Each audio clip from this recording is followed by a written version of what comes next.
দেখেন, আমাদের সাথে আল্লাহর অনেক সম্পর্ক। এক সম্পর্ক হচ্ছে আমরা মাখলুক, আল্লাহ আমাদের খালিক।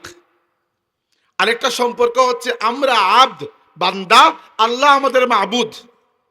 আরেকটা সম্পর্ক হচ্ছে আমরা মারজুক, রিজিক লাভ করি, আল্লাহ হচ্ছেন রাজিক, আল্লাহ হচ্ছেন রাজ্জাক, যিনি রিজিক দেন। সম্পর্কটা শেষ নাই। আমরা হচ্ছি মামুন, নিরাপত্তা প্রাপ্ত, আর আল্লাহ হচ্ছেন মুমিন, যিনি নিরাপত্তা দেন। আমরা আল্লাহর কাছে ক্ষমা চাই, আল্লাহ ক্ষমা করে দেন। তাহলে সম্পর্ক অনেক রকমের। সম্মানিত হাজিরিন, এই সম্পর্কগুলোকে যদি সামনে রাখেন তাহলে বুঝতে পারবেন যে আল্লাহ যে আমাদেরকে ইবাদত করার নির্দেশ দিয়েছেন, এই ইবাদত মূলত আল্লাহর সাথে আমাদের একটা সম্পর্ক তৈরির নাম। এই সম্পর্ক কি? এই সম্পর্ক হচ্ছে আমরা বান্দা হয়ে যাব আর আল্লাহকে আমাদের মাবুদ মেনে নেব। এবার বান্দা হওয়া মোটেও সহজ বিষয় নয়। হ্যাঁ, কয়েকটা আমল করা সহজ বিষয়। আপনি শবে বরাতের রাত আসছে সামনে, শবে কদর আসছে সামনে, নফল নামাজ একটু পড়ে ফেললেন, মনে করলেন যে পরিপূর্ণ বান্দায় কামিল হয়ে গেছেন। না, ওইটা কয়েকটা আমল আপনি করেছেন। কিন্তু আল্লাহ রাব্বুল আলামিন আমলের কথা তো অন্য আয়াতেও বলেছেন, ওয়া আমিলুস সালিহাত, নেক আমল। কিন্তু এখানে আল্লাহ শুধু আমলের কথা বলছেন না, বলছেন ইবাদতের কথা। মানে আল্লাহ আমাদেরকে পাঠিয়েছেন দুনিয়াতে এই উদ্দেশ্যে যে আমরা পরিপূর্ণভাবে আল্লাহর বান্দা হওয়ার হক আদায় করব। এবার আমাকে বলুন, এই যে বন্দেগি, আল্লাহর বন্দেগি, আল্লাহর ইবাদত আমাদের জীবনে এত প্রয়োজনীয়তা থাকা সত্ত্বেও আমরা কিভাবে আল্লাহর পরিপূর্ণ বান্দা হতে পারি? এর জন্য আল্লাহ রাব্বুল আলামিন আমাদেরকে একটা দিন, একটা জীবন ব্যবস্থা দিয়েছেন। এই দিন, এই জীবন ব্যবস্থা যদি আমরা মেনে চলি তাহলে আমাদের পুরো জিন্দেগিটা আল্লাহর ইবাদত হয়ে যাবে। আমি বারবার একটা কথা বোঝানোর চেষ্টা করছি, ইবাদত শুধুমাত্র কয়েকটা আমলের নাম নয়। আমল ও ইবাদত, এছাড়া আপনার দুনিয়াবি জিন্দেগিও আল্লাহর ইবাদত হতে পারে যদি আপনি সেই সিলেবাস, সেই হিদায়ত, সেই নূর অনুসরণ করেন যে নূর নিয়ে মুহাম্মদুর রাসূলুল্লাহ সাল্লাল্লাহু আলাইহি ওয়াসাল্লাম আল্লাহর কাছ থেকে এসেছেন। এই নূর, এই হিদায়ত আল্লাহ রাব্বুল আলামিন আমাদেরকে দিয়েছেন, এবং এই যে জীবন ব্যবস্থা, এর নাম আল্লাহ দিয়েছেন ইসলাম। এবার একজন মানুষ যদি ইসলামকে কবুল করে, সে তার পুরো জীবনটাকে আল্লাহর হুকুমের নিচে নামিয়ে দিচ্ছে। অর্থাৎ প্রত্যেকটা মানুষের মনের মধ্যে একটা খায়েশ থাকে যে আমি এটা করব, ওটা করব। কিন্তু একজন মানুষ যখন মুসলিম হবে তখন সে সারেন্ডার বান্দা হয়ে গেল, আল্লাহর কাছে সে আত্মসমর্পণ করে ফেললো। এরপরে আল্লাহ রাব্বুল আলামিনের ইচ্ছার উপর তার নিজের ইচ্ছার কোনো দাম থাকে না। আল্লাহ বলেছেন, ওয়ামা কানা লিমুমিনিন ওয়ালা মুমিনাতিন ইযা কাদাল্লাহু ওয়া রাসূলুহু আমরান আন ইয়াকুনা লাহুমুল খিয়ারাতু মিন আমরিহিম। আল্লাহ এবং রাসূল যখন সরাসরি কোনো কাজের আদেশ দিয়ে দেন, তখন কোনো মুমিন পুরুষ নারীর জন্য এই আদেশ পালন করার ছাড়া আর কোনো অপশন, বিকল্প বাকি থাকে না। এখানে আর কোনো কিন্তু করার সুযোগ নাই। এইটা হচ্ছে আল্লাহর বান্দা হওয়া। তাইলে আল্লাহ যে বলেছেন ওয়ামা খালাকতুল জিন্না ওয়াল ইনসা ইল্লা লিয়াবুদুন, এটা দ্বারা আল্লাহ বুঝাচ্ছেন যে তোমার পুরো জিন্দেগি তুমি আমার বন্দেগিতে কাটাবে। শুধু কয়েকটা আমল করে, যে নামাজের সময় মসজিদে গিয়ে আপনি নামাজে দাঁড়িয়েছেন আর আল্লাহ রাব্বুল আলামিনের আয়াত তিলাওয়াত করছেন। আল্লাহ বলেছেন ফাইল্লাম তাফআলু ফাযানু বিহারবিম মিনাল্লাহি ওয়া রাসূলিহি, সুদ ছাড়ো, আর যদি না ছাড়ো তাহলে আল্লাহ এবং রাসূলের বিরুদ্ধে যুদ্ধের জন্য প্রস্তুত হয়ে যাও। এইটা তিলাওয়াত করে আপনি আল্লাহু আকবার বলে রুকু সেজদা করে সালাম ফিরিয়ে মসজিদ থেকে বের হয়ে বাজারে গিয়ে সুদের কারবার করছেন। ওই আমল করা সত্ত্বেও আপনি কি বান্দা হতে পেরেছেন? বান্দা হতে পারেন নাই। এইটাই হচ্ছে আমল আর ইবাদতের মধ্যে পার্থক্য। আমলও ইবাদত, আমলও ইবাদতের অংশ, কিন্তু ইবাদত অনেক বড় বিষয়। ইবাদত অনেক বড় বিষয়। ইবাদত অর্থ হচ্ছে, বা ইবাদতের বৈশিষ্ট্য হচ্ছে আমাদের জীবনকে আল্লাহর হুকুমের অধীনে নিয়ে আসা। এবার সম্মানিত হাজিরিন, আপনি বললেন তাহলে এতটুকু বুঝলাম, এবার আসেন আল্লাহ কি হুকুম দিয়েছেন জানবো কোন জায়গায়। এজন্য আল্লাহ পাঠিয়েছেন তার কিতাব। ভালো করে বুঝেন, আল্লাহ পাঠিয়েছেন তার কিতাব। কিন্তু কিতাবের মধ্যে আল্লাহ আমাদেরকে শুধু মোটা কয়েকটা হুকুম দিয়েছেন, আর মাত্র কয়েকটা হুকুমকে আল্লাহ বিস্তারিত বয়ান করেছেন, বাদবাকি হুকুমগুলোকে বিস্তারিত বয়ান করেন নাই। 2 নম্বর, মানুষকে শুধু হুকুম দিলে হয় না, মানুষকে মাঝে মধ্যে দেখিয়েও দিতে হয়, তাই না? ধরেন আজকে আমি যখন সিলেট থেকে রওনা দিয়েছি, আমি জানি আমার প্রথম মাহফিল গণিপুর, আমি জাউয়া বাজার থেকে বাম দিকে যাব, গণিপুর যাব, এটা এটা এটা আমার প্রতি আপনাদের একটা হুকুম, আমি তামিল করেছি। কিন্তু এখানে একটা বিষয় আছে, জাউয়া বাজার পর্যন্ত আমি চিনি, কারণ এটা স্ট্রেট লাইন মেন রোড, কিন্তু গণিপুর পর্যন্ত আমার চিনা নাই। এজন্য আমি আপনাদের একজনকে বলেছি, ভাই জাউয়া বাজারে থাকেন, আমাকে নিয়ে আসেন, আমি আপনার অনুসরণ করে করে গণিপুর পর্যন্ত চলে আসবো। দাওয়াত, এখন আপনি বলতে পারেন যে দাওয়াত তো দিয়েছি গণিপুর আসার, জাউয়া থেকে আপনি নিজে কেন আসেন না? কারণ আমি পথ চিনি না, বুঝতে পেরেছেন? দুনিয়াবি উদাহরণ দিলাম, তুলনা করছি না, আল্লাহ মাফ করুক। এজন্য আল্লাহ শুধু তার কিতাব পাঠান নাই, আল্লাহ সাথে রাসূলও পাঠিয়েছেন। এই হচ্ছে রাসূল পাঠানোর পেছনের মূল থিওরি। কারণ উদাহরণস্বরূপ আল্লাহ বলেছেন, ইয়া আইয়ুহান নাসু তাকু রাব্বাকুম, হে মানব জাতি, তোমাদের রবকে ভয় করো। বুঝলাম এটা আল্লাহর আদেশ। আল্লাহ কিভাবে ভয় করব? প্রশ্ন আসে না? ভয় তো মানুষ অনেক রকম করতে পারে। মানুষ সাপকে ভয় করে, তো সাপকে আমরা যেরকম ভয় করি, আল্লাহকে কি এরকম ভয় করব? না, কারণ সাপকে যে ভয় করি ওই ভয়ের সাথে ঘৃণা মিশ্রিত, আর আল্লাহকে যে ভয় করি ওই ভয়ের সাথে মহব্বত মিশ্রিত, তাই না? পার্থক্য আছে। ভারতীয় উপমহাদেশে 200 বছর ইংরেজরা শাসন করেছে। ইংরেজদের ডান্ডা গরম ছিল, সবাই ইংরেজদের হুকুম মানত, কিন্তু ইংরেজদেরকে কেউ মহব্বত করতো না। ওইটা হচ্ছে এক ধরনের মানা। আর আরেক ধরনের মানা হচ্ছে, আপনি মাহফিলে আসছেন, যাওয়ার পথে আপনার মা বলেছেন যে বাবা বাজার থেকে একটা ব্রেড নিয়ে আসো, এখানে আপনার মোটেও ঘৃণা নাই, 10 দোকান খুঁজে আপনি নিজের পয়সা দিয়ে নিয়ে যাবেন, এবং এতে আপনার মহব্বত বোধ হবে, আমার মা বলেছেন। তাহলে মানার মধ্যেও কিন্তু পার্থক্য আছে। এই মানা আল্লাহ রাব্বুল আলামিন গায়বুল গায়ব, আল্লাহকে আমরা দেখি না, তাই আল্লাহকে আমরা আনুগত্য করতে পারি, মানতে পারি, কিন্তু আল্লাহকে অনুসরণ করতে পারি না। অনুসরণ করতে হয় কাউকে দেখে দেখে। এই জন্য আল্লাহ বলেছেন, কুল ইন কুনতুম তুহিব্বুনাল্লাহা ফাত্তাবিউনি ইউহিব্বুকুমুল্লাহ। হে রাসূল, আপনি আপনার উম্মতকে বলুন, তোমরা যদি আল্লাহকে মহব্বত করতে চাও বা আল্লাহকে মহব্বত করো, তাহলে শর্ত হচ্ছে ফাত্তাবিউনি, আমার অনুসরণ করো, আমার পেছনে পেছনে চলো। চললে কি হবে? ইউহিব্বুকুমুল্লাহ, তোমরা আল্লাহকে মহব্বত করা লাগবে না, আল্লাহ নিজেই তোমাদেরকে মহব্বত করে ফেলবেন। আমি আল্লাহকে মহব্বত করি, আমি আল্লাহর জন্য নিজেকে খালিস বান্দা বানিয়েছি। এজন্য যারা এরকম দাবি করে তারা হচ্ছে মুখলিস বান্দা। আমি আমার কথা বলছি না, উদাহরণস্বরূপ একজন মানুষ নিজেকে আল্লাহর জন্য খাস করে দিয়েছে, সে আল্লাহ ছাড়া কারো ইবাদত করে না, শিরিক করে না, কুফরি করে না, আল্লাহর নাফরমানি করে না, সে হচ্ছে মুখলিস। আর এর থেকে উপরে আরেক ধরনের বান্দা আছে, এদেরকে বলা হয় মুখলাস। মুখলাস হচ্ছে সেই মানুষ যাকে আল্লাহ তার নিজের জন্য খালিস করে নিয়েছেন। আমি যদি বলি যে আমি গুনাহ করার পর তাওবা করেছি, এইটা এক বিষয়।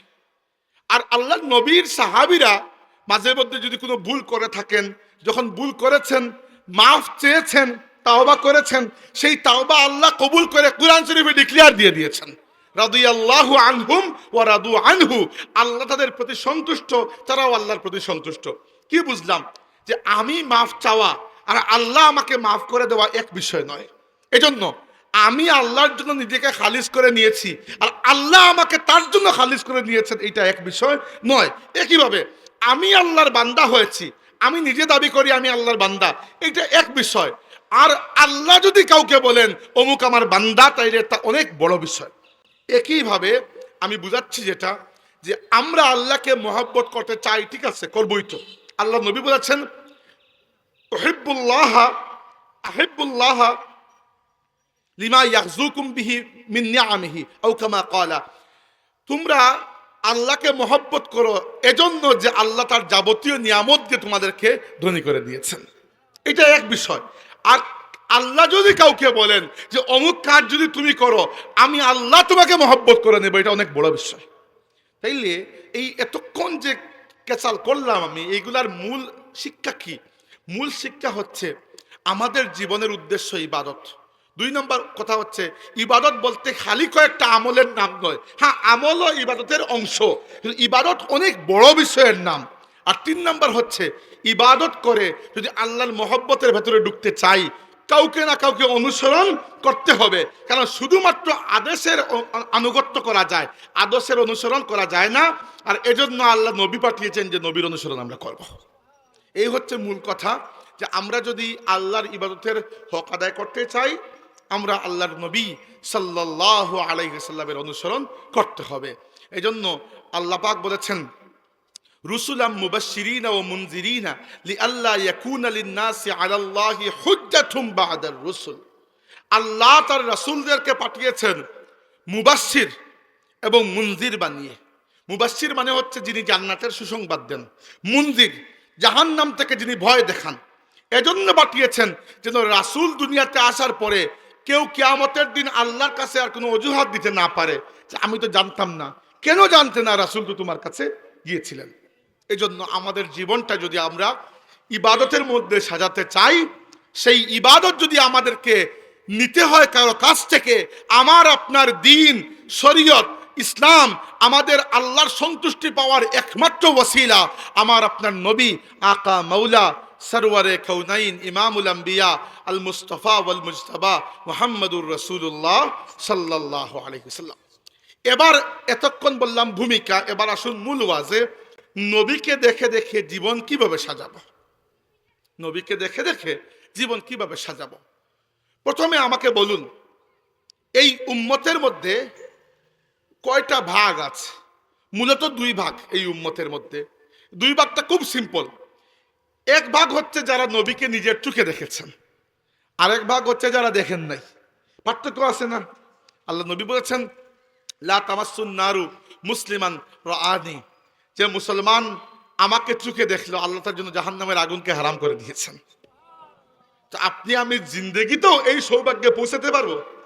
এটা এই জন্য কোরআন শরীফে আল্লাহ বলেছেন, হুয়াল্লাযী বা'আসা ফিল উম্মিয়িনা রাসূলাম মিনহুম।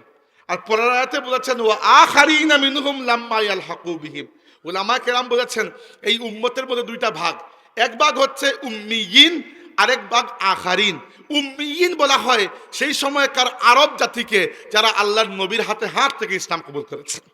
এরা হচ্ছেন এই উম্মতের কেন্দ্রবিন্দু। আর পরে যারা এসেছেন, ইরানি, সিরিয়ান, ইরাকি, মিশরি, Hindustani, Pakistani, Chinese, Indonesian, African, দুনিয়ার যে কোনো জায়গা থেকে যত মানুষ আসবেন এরা আখারিন বা শেষাংশ।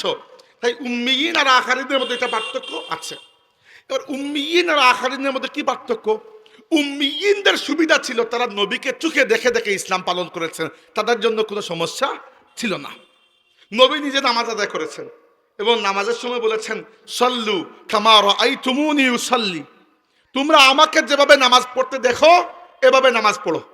আর আপনার কোনো কনফিউশন আছে নাই? আপনি নবীকে পেছনে নামাজ পড়েছেন, কত সুবিধা। দ্বিতীয়ত, যখন হজে গেছেন বলেছেন, খুযু আন্নী মানাসিকাকুম, তোমাদের হজের নিয়মগুলো আমার কাছ থেকে শিখে নাও। আর কোনো সমস্যা আছে? নবীর কাছ থেকে শিখে নিলে কোনো ইখতিলাফ নাই। কিন্তু আমাদের এই সৌভাগ্য হয় নাই, আমরা নবীকে দেখি নাই। এজন্য নবীকে অনুসরণ করার জন্য আমাদেরকে একটা লাইন ধরে নবী পর্যন্ত পৌঁছাইতে হবে।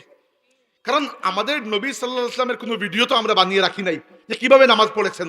নবীকে নামাজ পড়তে দেখেছেন নবীর সাহাবীরা শিখিয়েছেন তাদের ছাত্রদেরকে, এরা শিখিয়েছেন তাদের ছাত্রদেরকে, এরা শিখিয়েছেন তাদের ছাত্রদেরকে।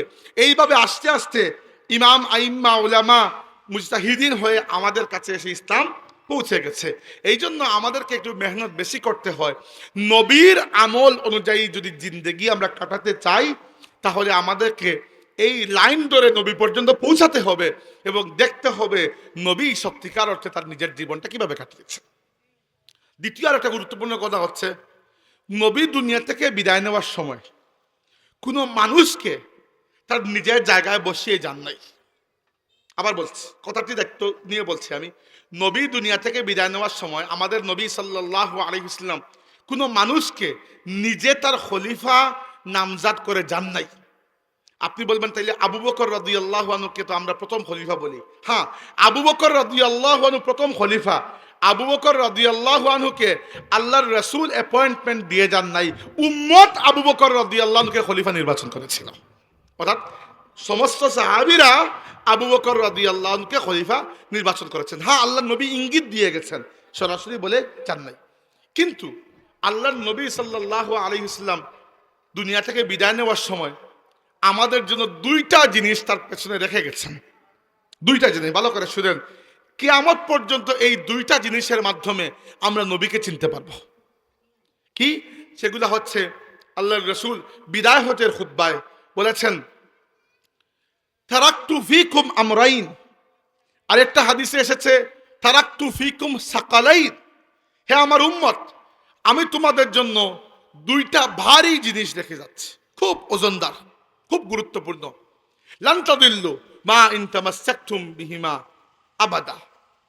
যদি তোমরা এগুলোকে শক্ত করে আঁকড়ে ধরো, কোনোদিনও পথভ্রষ্ট হবে না, আমার পথ থেকে সরবে না। ইয়া রাসূলুল্লাহ, এগুলা কি? এগুলা হচ্ছে কিতাব আল্লাহি ওয়া সুন্নাত রাসূলিহি, আল্লাহর কিতাব এবং আল্লাহর রাসূলের সুন্নাত। তার মানে এতক্ষণ যে কাহিনী করলাম আমি খালি সংক্ষিপ্ত করে নিয়ে আসতেছি এজন্য আপনাদেরকে বোঝানোর জন্য যে আমাদেরকে যদি আল্লাহর ইবাদতের মধ্যে জীবন কাটাতে হয় তাহলে আল্লাহর কিতাব কোরআন এবং আল্লাহর রাসূলের সুন্নতকে আমাদের অনুসরণ করতে হবে। এতক্ষণ পর্যন্ত তো বুঝতে পেরেছেন। এবার আসুন কয়েকটা সুন্নতের ব্যাপারে কিছু কথা বলবো।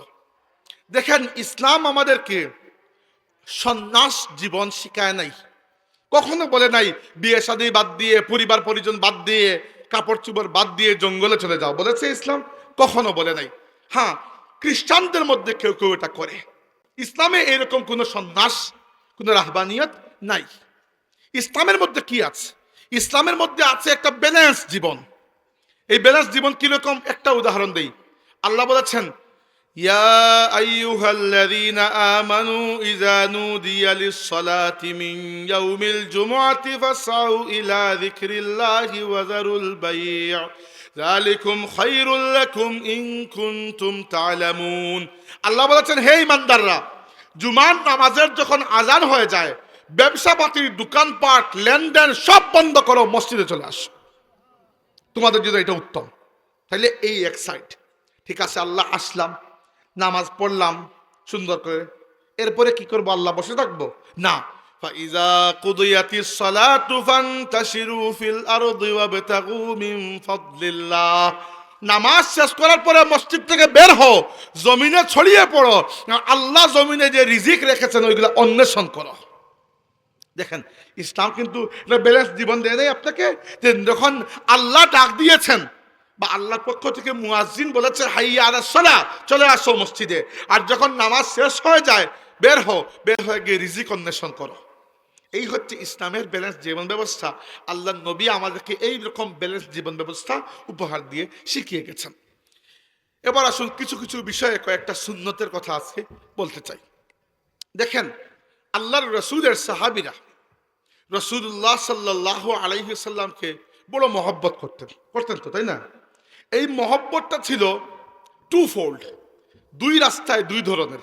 একটা হচ্ছে জাতি ব্যক্তিগত মহব্বত, যে আমার নবীকে আমি মহব্বত করি, অন্তর থেকে করি। আর আরেকটা মহব্বতের প্রকাশ ছিল যে নবী যা আদেশ দেন আমি সেটি পালন করি। এবার নবীকে আপনি মহব্বতের দাবিও করছেন, আর আল্লাহর রাসূল কিছু বললে সেটা আমরা শুনবো না, এটা তো কোনো মহব্বতের প্রকাশ হতে পারলো না, এটা তো আল্লাহর নবীর সুন্নতের অনুসরণ হতে পারলো না। তাই সাহাবীদের জীবন থেকে আমরা কিছু সুন্নত আজকে শিখব। সম্মানিত হাজিরিন, প্রথম যেটা হচ্ছে, দেখেন, রাসূল করিম সাল্লাল্লাহু আলাইহি ওয়াসাল্লামের সুন্নতের কথা যখন আমরা বলতে চাই, আমি যদি আপনাদেরকে জিজ্ঞেস করি যে আল্লাহর নবীর কয়েকটা সুন্নত আমাকে বলুন তো, আপনি সবার প্রথমে যেটা বলবেন সেটা হচ্ছে দাড়ি রাখা, টুপি পরা বা পাগড়ি পরা, মিসওয়াক করা, এই ধরনের কিছু সুন্নত যেগুলো আমরা সুন্নত হিসাবে জানি। কিন্তু আল্লাহর নবীর প্রত্যেকটা আদর্শই সুন্নত যেগুলো তিনি জীবনে করেছেন। আর আমার মতে এই যে সুন্নতগুলো সেগুলোও আল্লাহর নবীর সুন্নত, কিন্তু তার চেয়ে দায়মি, তার চেয়ে জরুরি আরো সুন্নত রয়ে গেছে। আল্লাহর রাসূলের জীবনের সবচেয়ে বড় সুন্নত, কমপক্ষে আমার মতে আমি বিশ্বাস করি আমার নবীর জীবনের সবচেয়ে বড় সুন্নত হচ্ছে তিনি সারা জীবনে একটি বারের জন্য মিথ্যা কথা বলেন নাই। এটা এত বড় সুন্নত, এবং এটা পালন করলে আপনার সমাজ যে কিভাবে পাল্টে যাবে সেটা কল্পনা করা যায় না। আমাদের সমাজের অর্ধেক সমস্যা তো মিথ্যার কারণেই হয়ে যায়। এবার আমাকে বলুন, আল্লাহ কোরআন শরীফে বারবার ডেকে বলেছেন যে ওয়াকুনু মা'আস সাদিকিন, সত্যবাদীদের সঙ্গে থাকো, সত্যবাদীদের সঙ্গী হও, সত্য কথা বলো। ওয়াকুলু কাওলান সাদিদা, সিধা কথা বলো, সাচ্চা কথা বলো। আর আমরা ওদিকে নামাজও পড়ছি, 30 দিন রোজাও রাখছি, আমল আমরা করছি, আর ওইদিকে যদি মিথ্যা কথা বলি তাহলে আমলটা হচ্ছে ইবাদতের হক আদায় হচ্ছে না, আল্লাহর বান্দা আমরা ঠিকমতো কিন্তু হতে পারছি না। এইটাই আমি আপনাদেরকে আজকে বোঝানোর চেষ্টা করছি। এই জন্য রমজান এবং কোরআন সংক্রান্ত একটা আয়াত তিলাওয়াত করে বক্তৃতা শুরু করেছিলাম। কারণ কি? কারণ রমাদানের ব্যাপারে আল্লাহর নবী সাল্লাল্লাহু আলাইহি ওয়াসাল্লাম আমাদেরকে আশাও দেখিয়েছেন, ভয়ও দেখিয়েছেন। আর আমার মতে একজন মানুষ যদি তার নিজেকে ঠিক করতে চায়, রমাদান মাসের চাইতে উত্তম মাস আর কিছু নাই। রমাদান মানুষকে এমন একটা রুটিনের মধ্যে ফেলে দেয়, এমনভাবে মানুষকে শুদ্ধ করে, মানুষের জীবনটাকে এমন একটা স্ট্রেট লাইনের মধ্যে তুলে দেয় যে রমজান ছাড়া অন্য কোনো মাসে আপনি এইরকম রুটিন মেনটেন করতে পারবেন না। এবার দেখেন, আল্লাহ রাব্বুল আলামিন আমাদেরকে তার কিতাব দিয়েছেন, এবং এই কিতাব দিয়েছেন রমাদান মাসে। শাহরু রমাদান আল্লাযী উনজিলা ফীহিল কুরআন, এই রমজান মাসই হচ্ছে কোরআনের মাস। আর আল্লাহর রাসূল রমাদান মাসের ব্যাপারে সুসংবাদ দিয়েছেন, মান সামা রমাদানা ঈমানান ওয়া ইহতিসাবান গুফিরা লাহু মা তাকদ্দামা মিন যামবিহি ওয়া মান কামা রমাদানা ঈমানান ওয়া ইহতিসাবান গুফিরা লাহু মা তাকদ্দামা মিন যামবিহি। যে ব্যক্তি রমজান মাসে রোজা রাখে ঈমানের সাথে, দিলের মধ্যে ঈমান রেখে, এবং ইহতিসাবান মানে হচ্ছে সওয়াবের আশা করে, ঈমানান ওয়া ইহতিসাবান নেক সওয়াবের আশা মনের মধ্যে নিয়ে যে রোজা রাখবে। দ্বিতীয়ত, যে ব্যক্তি সওয়াবের আশা মনের মধ্যে নিয়ে ঈমানের সাথে রমজান মাসের রাতে নফল আদায় করবে, নফল নামাজ আদায় করবে, গুফিরা লাহু মা তাকদ্দামা মিন যামবিহি, আল্লাহ তার পূর্ববর্তী জীবনের তামাম গুনাহকে মাফ করে দেবেন। তাই রমজান মাসে যে আমরা 20 রাকাত তারাবি পড়ি, ওইটা হচ্ছে কমসে কম এগুলা তো পড়ো, কিন্তু এগুলাতে শুধুমাত্র হক আদায় হবে না। আল্লাহর ইচ্ছা হচ্ছে রমজান মাসে রাতে আপনি নিজে নিজে আরেকটু নফল নামাজ আদায় করবেন। এইটা হচ্ছে আল্লাহর রাসূলের সুন্নত, সাহাবায়ে কেরামের সুন্নত। তাহলে রমজান মাসকে আল্লাহর নবী এত গুরুত্ব দিয়েছেন, সুসংবাদ দিয়েছেন যে যদি রোজা রাখো আর রাতে একটু নফল আদায় করো, আর যদি সওয়াবের আশা মনের মধ্যে থাকে, সওয়াব তো আল্লাহ দিবেন, পূর্ববর্তী জীবনের তামাম গুনাহকেও মাফ করে দেবেন। আবার ভয়ও দেখিয়েছেন। কিভাবে ভয় দেখিয়েছেন? একদিন আল্লাহর রাসূল সাল্লাল্লাহু আলাইহি ওয়াসাল্লাম মিম্বর শরীফে উঠছেন। 3 সিঁড়ির মিম্বর ছিল। প্রথম সিঁড়িতে পা রেখেছেন, বলেছেন আমিন। দ্বিতীয় সিঁড়িতে পা রেখেছেন, বলেছেন আমিন। তৃতীয় সিঁড়িতে পা রেখেছেন, আল্লাহর রাসূল সাল্লাল্লাহু আলাইহি ওয়াসাল্লাম বলেছেন আমিন। সাহাবীরা জিজ্ঞেস করেছেন, ইয়া রাসূলুল্লাহ, এইরকম কোনো অভ্যাস আপনার আগে দেখি নাই, আপনি আজকে মিম্বরে উঠার সময় 3 সিঁড়িতে পা রেখে 3 বার আমিন আমিন আমিন বলেছেন, কারণ কি? রাসূল করিম সাল্লাল্লাহু আলাইহি ওয়াসাল্লাম জবাব দিলেন যে আমি যখন মিম্বরের প্রথম সিঁড়িতে পা রাখলাম, আল্লাহর ফেরেশতা জিবরাইল এসে আমাকে বললেন, ইয়া রাসূলুল্লাহ, যে ব্যক্তি তার বৃদ্ধ মা বাবাকে পেল আর বৃদ্ধ মা বাবার খিদমত করে, এদেরকে সন্তুষ্ট করে, নিজের জন্য জান্নাতের ব্যবস্থা করতে পারলো না, মানে এতটুকু খেদমত করলো না যে আল্লাহ জান্নাত দিয়ে দেবেন, এই ব্যক্তি বরবাদ হয়ে যাক। আল্লাহ রাসূল বললেন, ঠিক আছে, আমিও সমর্থন দিচ্ছি, আমিন। কঠিন বিষয়, কিন্তু এটা এক ধরনের বদদুয়া বলা যায় যে মা বাবাকেও পেলেন আর নিজের জন্য জান্নাতের ব্যবস্থা করতে পারলেন না, তাহলে তো আর বরবাদই বলা যায়। দ্বিতীয়ত, 2 নম্বর সিঁড়িতে পা রাখার পরে জিবরাইল বললেন, ইয়া রাসূলুল্লাহ, যে ব্যক্তি মাহে রমাদান মাস পেল আর রমাদান মাসকে কাজে লাগিয়ে তার জীবনের গুনাহগুলোকে মাফ করাতে পারলো না, সে বরবাদ হয়ে যাক। আল্লাহর রাসূল সমর্থন দিলেন, বললেন আমিন। মানে আমিও স্বীকার করছি, এটা আমারও একই কথা। আর 3 নম্বর সিঁড়িতে পা রাখার পরে জিবরাইল বলেন, ইয়া রাসূলুল্লাহ, যে ব্যক্তির সামনে আপনার নাম মুবারক উচ্চারণ করা হলো আর সে সাল্লাল্লাহু আলাইহি ওয়াসাল্লাম অর্থাৎ দুরূদ পড়লো না, সে বরবাদ হয়ে যাক। আল্লাহর রাসূল বললেন আমিন। তাই আমরা যখনই মুহাম্মদ উচ্চারণ করি, সাথে আমরা কি বলি? সাল্লাল্লাহু আলাইহি ওয়াসাল্লাম। এটা আমাদের জন্য জরুরি, কারণ এটা না করলে আমাদের ঈমান আমল বরবাদের সম্ভাবনা রয়েছে। এবার আমাদের মতলবের বিষয় হচ্ছে ওই 2 নম্বর সিঁড়ি। যে ব্যক্তি রমাদান মাস পেল আর রমাদানকে কাজে লাগিয়ে তার জীবনের গুনাহগুলোকে মাফ করাতে পারলো না, সে যেন বরবাদ হয়ে যায়। আল্লাহর রাসূলও স্বীকার করেছেন সেজন্য বরবাদ হয়ে যায়। তাহলে দেখেন, একদিকে রমাদান মাসের ব্যাপারে রাসূল করিম সাল্লাল্লাহু আলাইহি ওয়াসাল্লাম বলেছেন, যে ব্যক্তি রমজানের রোজা রাখবে আর রাতে নফল নামাজ আদায় করবে, আল্লাহ তার পূর্ববর্তী জীবনের গুনাহকে মাফ করে দেবেন। ঈমানান ওয়া ইহতিসাবান, ঈমানের সাথে আর সওয়াবের আশায় যে রোজা রাখে আর যে রাতে কিয়াম করে, আল্লাহ তার গুনাহগুলোকে মাফ করে দেন। আর ওইদিকে ধমকও দিয়েছেন, যে রমজানকে পেল আর নিজের জীবনের গুনাহ মাফ করাতে পারলো না, সে বরবাদ। তাইলে বোঝা গেল রমাদান এত গুরুত্বপূর্ণ যে ঠিকমতো কাটালে তামাম জিন্দেগির গুনাহ মাফ হয়ে যায়। রমাদান, একটা রমাদান মানুষের জীবনের তামাম গুনার জন্য কাফারা হতে পারে। আর একটা রমাদানকে বিফলে নেওয়ার জন্য, একটা রমাদানকে হেলায় ফেলে কাটানোর কারণে আল্লাহর নবী এবং জিব্রাইলের ভাষায় আপনাকে বরবাদির সম্মুখীন হতে পারে।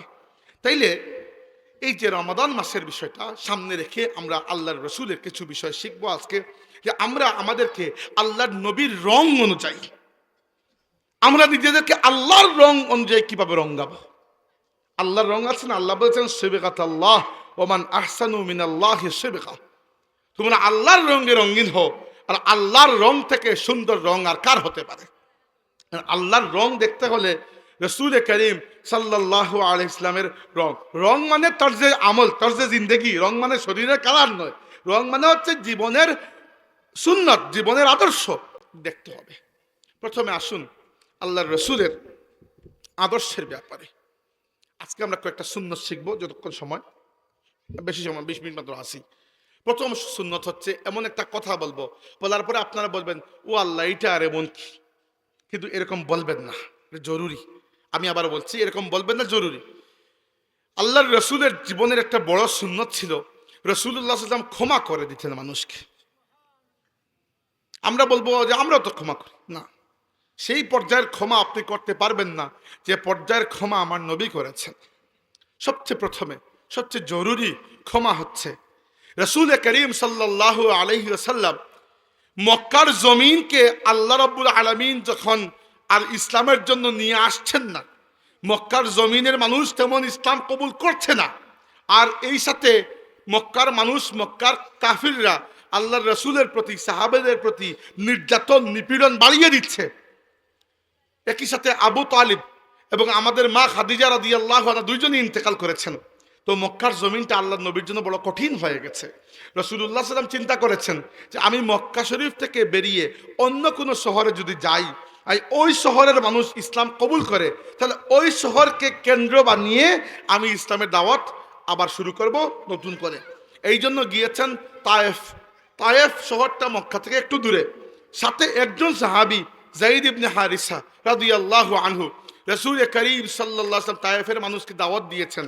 তায়েফের মানুষ দাওয়াতটা কবুল করে নাই, বরং তায়েফের বড় বড় লিডার যারা মৌখিকভাবে আল্লাহর রাসূলকে মারাত্মক অপমান করেছে। সময় তায়েফের চেংড়া যুবক যারা আছে, এরা আল্লাহর রাসূলকে পাথর নিক্ষেপ করে আঘাত করেছে। এরা পাথর নিক্ষেপ করেছে আল্লাহর রাসূলের উপরে। শরীর থেকে এত রক্ত বেরিয়েছে, এতটুকু রক্ত, এ পায়ের জুতা জোড়া পা থেকে খোলা যায় নাই, পায়ের জুতা জোড়া পায়ের সাথে লেগে গিয়েছিল। আল্লাহর রাসূলকে তারা পাথর মেরে এরকম রক্তাক্ত করেছে। রাসূলুল্লাহ সাল্লাল্লাহু আলাইহি ওয়াসাল্লাম এসে বসেছেন একটা বাগানে।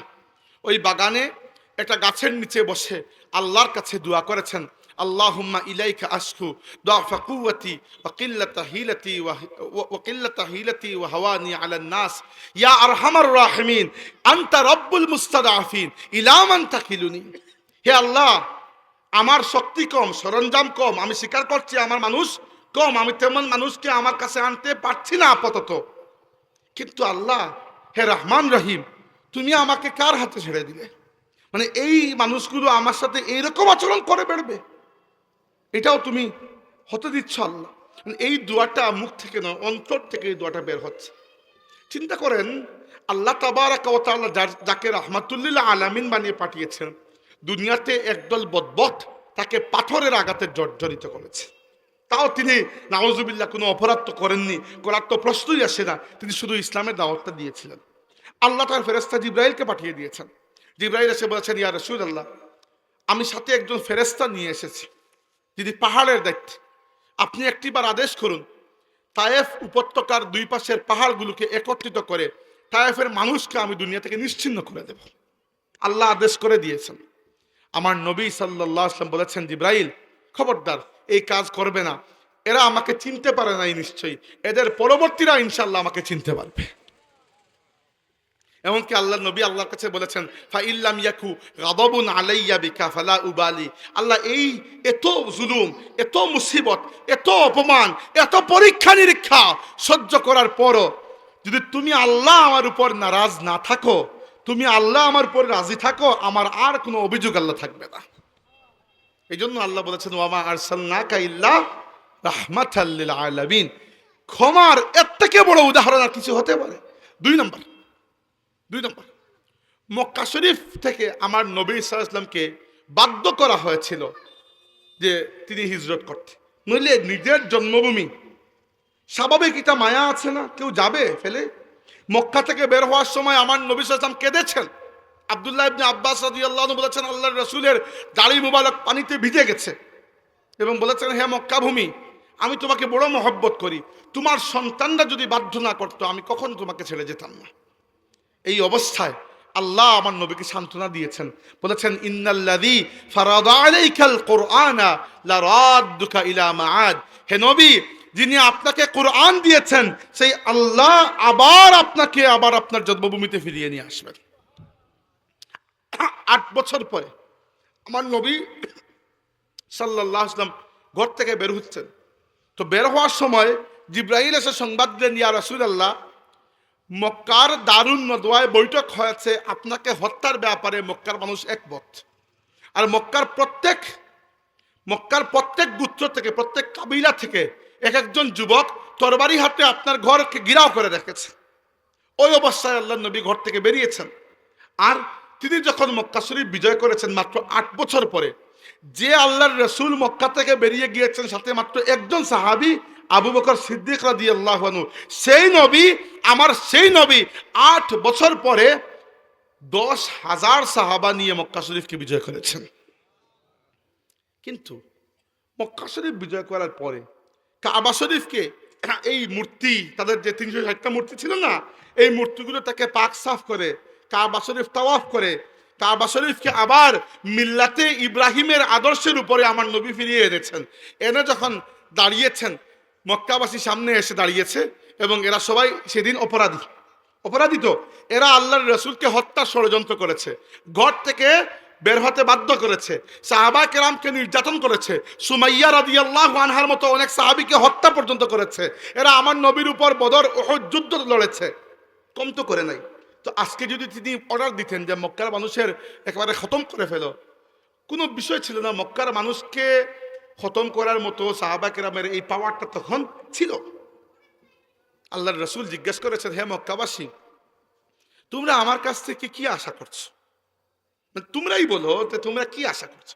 তো মক্কার কাফির যারা, এরা তো বুঝতে পারছে যে উসুল বা নিয়ম অনুযায়ী তো আমাদের উপর ডান্ডা আসার কথা, কিন্তু তারা আল্লাহর রাসূলের ব্যাপারে বড় ধারণাটা ক্লিয়ার ছিল। এই জন্য তারা বলেছে, যদিও তারা তখন কাফির ছিল, পরে ঈমান এনেছে, কিন্তু তারা তখন বলেছে যে আপনার ব্যাপারে আমরা খুব সুধারণা করছি, কারণ আপনিও সম্মানী আর আপনার পূর্বপুরুষও সম্মানী। এই জন্য আপনার ব্যাপারে আমরা খুব সুধারণা করছি। আমরা চিন্তা করেছি যে আপনি সুপিতার সুপুত্র, ধন্য পিতার ধন্য পুত্র, তাই আপনি আমাদের সাথে দয়ার ব্যবহার করবেন।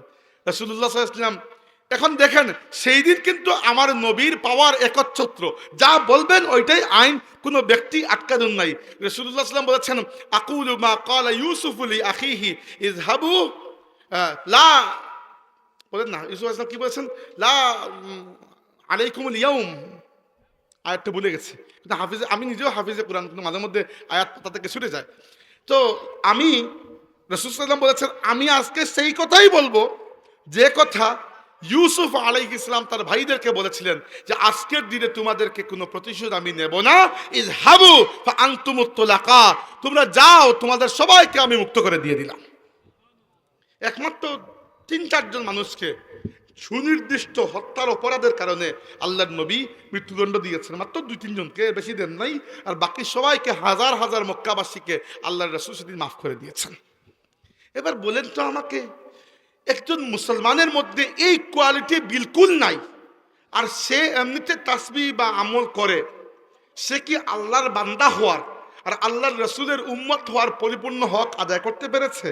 এইটাই আমি বলছিলাম যে আল্লাহর বান্দা হওয়া হয়তো সহজ, আল্লাহর বান্দা হওয়া এত সহজ নয়। আর আল্লাহর বান্দা হওয়ার জন্য একমাত্র পদ্ধতি হচ্ছে আল্লাহ যাকে আমাদের জন্য মানব জাতির শিক্ষক বানিয়ে পাঠিয়েছেন, যিনি নিজে বলেছেন বুইস্তু মুআল্লিমা, আমি তোমাদের শিক্ষক হয়ে এসেছি, যিনি নিজে বলেছেন বুইস্তু লিউতাম্মিমা মাকারিমাল আখলাক, আমি সর্বশ্রেষ্ঠ আখলাককে সর্বোচ্চ পর্যায়ে নিয়ে যাওয়ার জন্য এসেছি।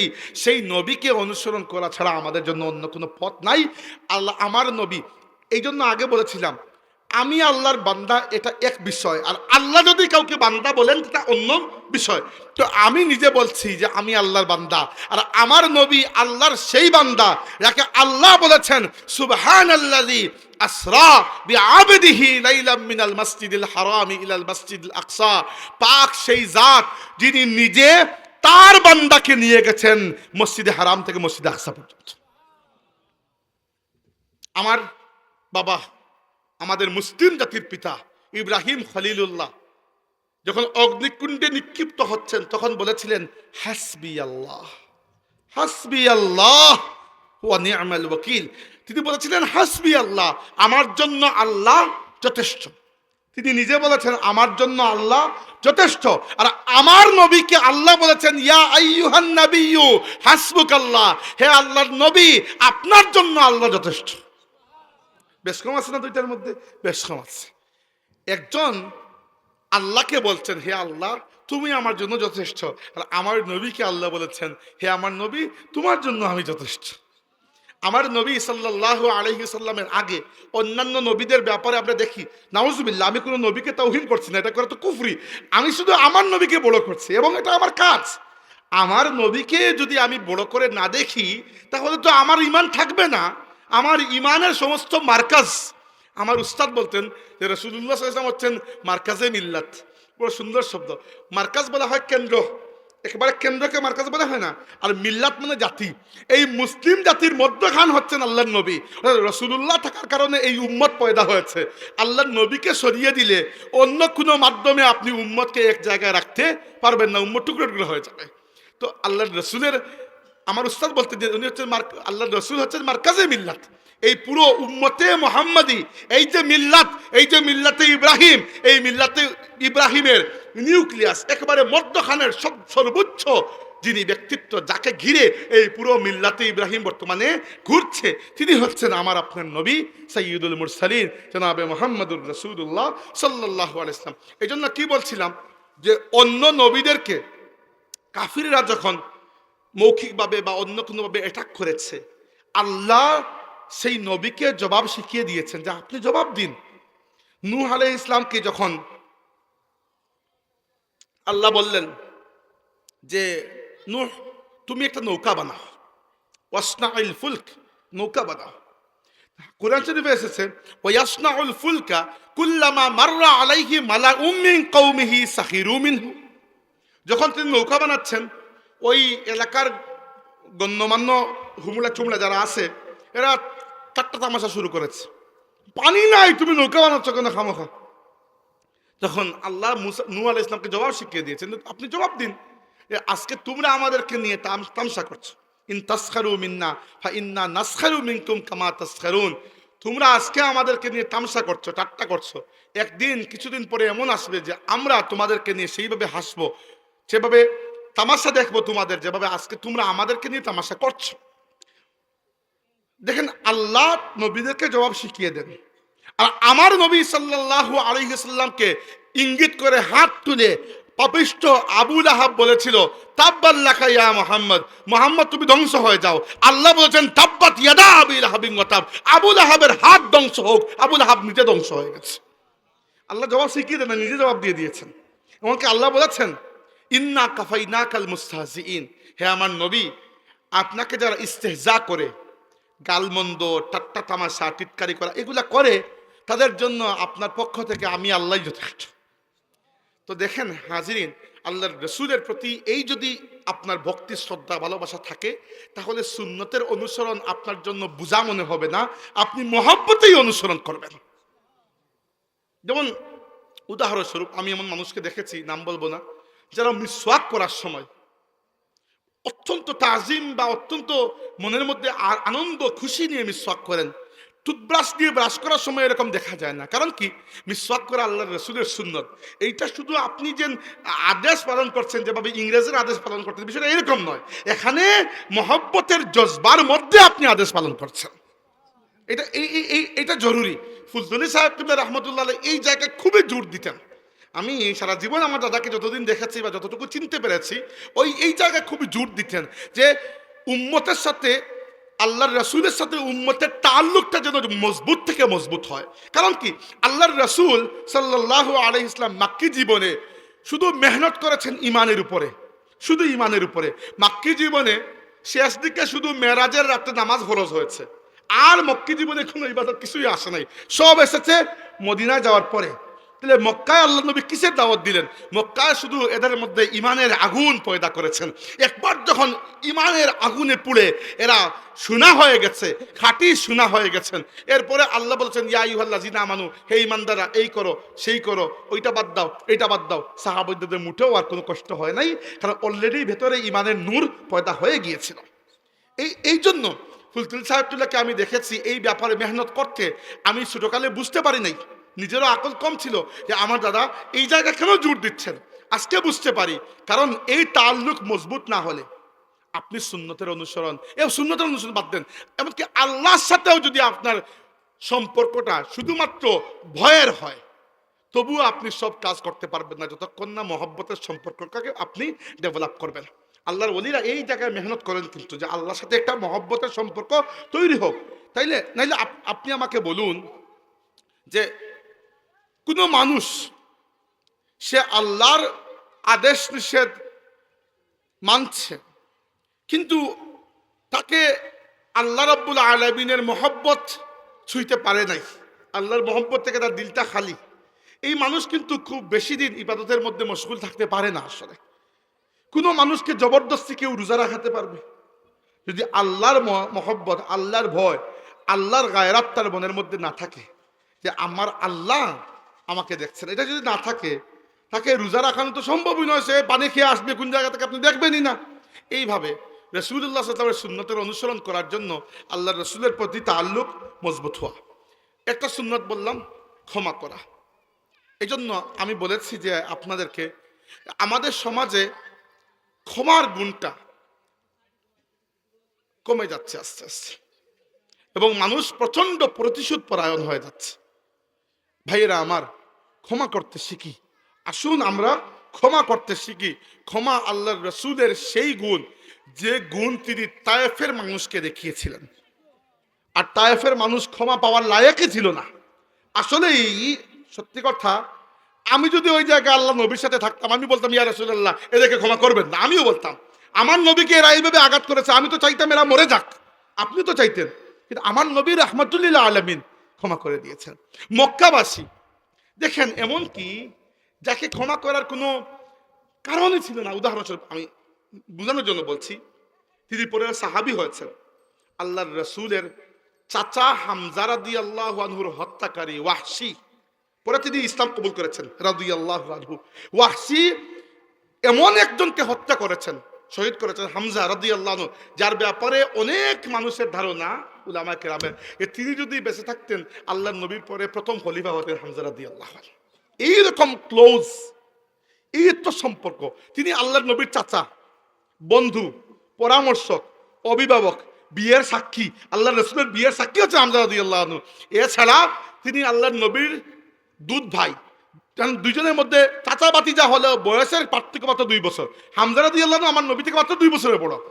তাই হামজা রাদিয়াল্লাহু আনহু যে দাত্রীর দুধ পান করেছেন, যে দুধমার, আল্লাহর নবীও ওই দুধমার দুধ পান করেছেন। এত এত সম্পর্ক। আর হামজা রাদিয়াল্লাহু শাহাদাতের পরে আল্লাহর রাসূল এই পরিমাণ কষ্ট পেয়েছেন, যেরকম কষ্ট অন্য সময় আল্লাহ নবী পান নাই। আর যখন মক্কা বিজয়ের পরে এই ওয়াহশী আল্লাহর রাসূলের সামনে এসেছেন, চিন্তা করে দেখুন, রাসূল সাল্লাল্লাহু আলাইহি ওয়াসাল্লাম প্রথমেই জিজ্ঞেস করেছেন, তুমি কি ওয়াহশী? তিনি বলছেন, ইয়া রাসূলুল্লাহ, আমি ওয়াহশী। আল্লাহ নবী কিন্তু হামজা রাদিয়াল্লাহু আনহুর হত্যাকাণ্ডকে, এই শাহাদাতকে ভুলতে পারেন নাই। জিজ্ঞেস করেছেন, কাতিলু হামজা, তুমি হামজার হত্যাকারী? তিনি বলেছেন, ইয়া রাসূলুল্লাহ, আমি হামজার হত্যাকারী। আল্লাহ নবী বলেছেন, ঠিক আছে, আমি তোমারটা বাবাকে মেনে নিলাম, তোমাকে ইসলাম কবুল করালাম, কিন্তু তোমাকে একটা কথা বলছি, যদি পারো তাহলে তুমি যেন আমার সামনে না আসো। যতবার তুমি আমার সামনে আসবে আমার চাচার কথা আমার মনে হয় আর আমার খুবই কষ্ট হয়। মানে হামজা শুধু আল্লাহ নবী চাচা নন, হামজার সাথে আল্লাহ রসুলের অনেক সম্পর্ক রাদিয়াল্লাহু আনহু।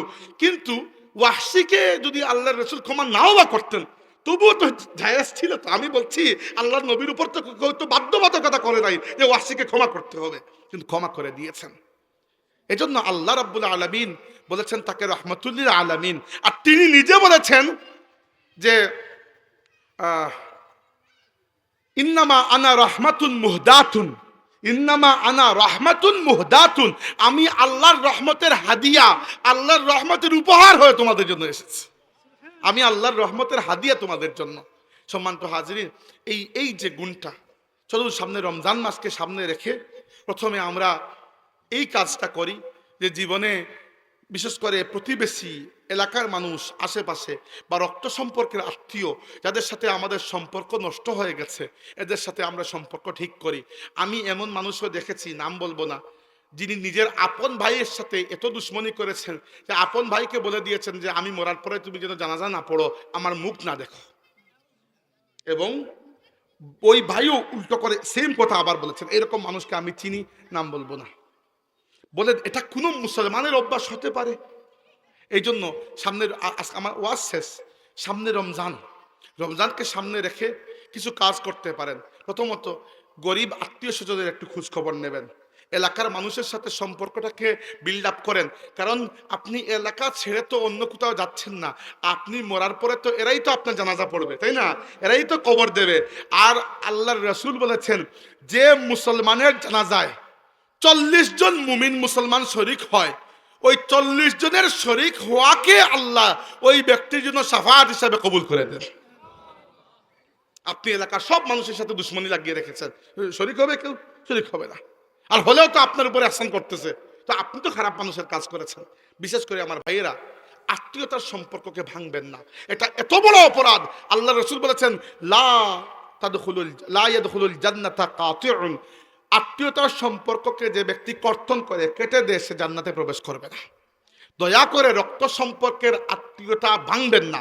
হ্যাঁ, আপনার প্রত্যেকদিন খোঁজখবর নিতে পারেন না, ভিন্ন কথা, এটার দরকার নাই, কিন্তু খোঁজখবর মাঝে মধ্যে তো নিতে হবে। আর খোঁজখবর যদি নাও বানেন, উদাহরণস্বরূপ একজন থাকেন দুনিয়ার এ মাথায়, আরেকজন চলে গেছেন ওই মাথায়, সমস্যা নাই, কিন্তু আপনি আগবাড়িয়ে গিয়ে এরকম বলবেন না যে আমি মৃত্যুর পরে লাশ না দেখো। খবরদার, আল্লাহর ওয়াস্তে এইটা কোনো মুসলমানের স্বভাব হতেই পারে না। ক্ষমা করে দেন।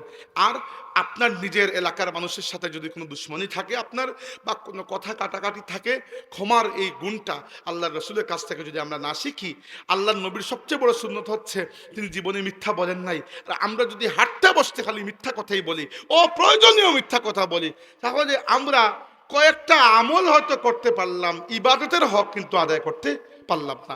আল্লাহ রাব্বুল আলামিন তার হাবিব সাল্লাল্লাহু আলাইহি ওয়াসাল্লামের সুন্নতের অনুসরণ আমাদেরকে করার তৌফিক দিন। আমরা বলি আমিন। ওয়া আখিরু দাওয়ানা আনিল হামদুলিল্লাহি রাব্বিল আলামিন।